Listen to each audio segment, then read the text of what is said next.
My question is to the Prime Minister. Why did the Prime Minister say on 21 December, when asked about changes to the Stage 3 tax cuts, and I quote, "We're not reconsidering that position," when the Treasury had already been instructed to undertake work that included changes to the Stage 3 tax cuts? The Prime Minister claimed his word is his bond. Isn't it now clear Australians can't trust a word he says? Call to the Prime Minister.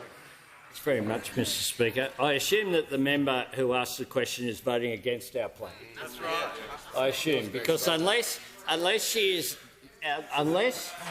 going to vote against the plan that we have put forward, then what we have just seen is just all about wind.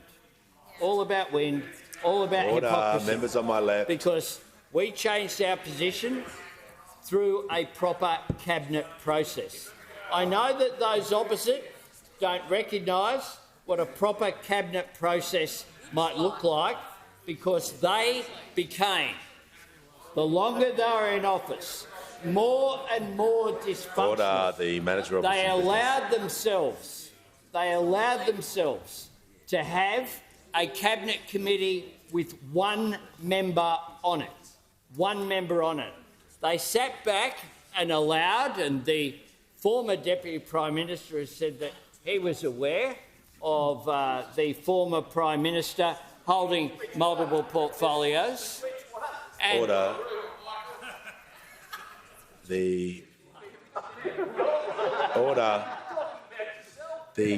member for Riverina will cease interjecting. The member for Riverina will cease interjecting. The member for Hughes on a point of order. Point of order, Mr Speaker. The question was quite clear.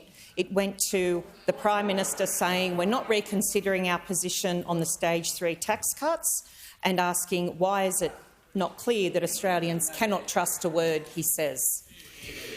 That last part of the question is pretty broad in terms of the actual hook of the question. So if you ask that part of the end of the question, the Prime Minister is probably going to go to defend himself or why that is.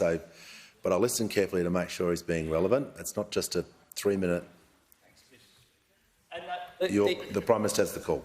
And the whole premise of the question, the initial quote from the question, was completely inaccurate. If the member for Hughes wants to quote Treasury officials, she should actually quote them, not just read things that are given the member for Hume to her by those at the front. Because what we're seeing here is once again consistent with the denigration of public officials. What we have done is lift up the public service, and I have said, as I spoke about on the 7:30 report, as I spoke about in other interviews on multiple occasions, I want a public service that comes up with ideas. I want a public service that uses the fullness of its capacity, that's valued and respected and makes a contribution to public life in this country. And that is what the Treasury official indicated in the evidence that she gave on Monday, because we value the public service. Those opposite denigrate it. Now, what we have done is have a change of position. We put it through our cabinet. I announced it at the National Press Club. Those opposite are yet to explain why it is. If that change of position was so bad, they have changed their position in order to vote for it. If they're fair income, they will have to not just vote against this plan, but roll it back as well, because we know that that is really what they want to do.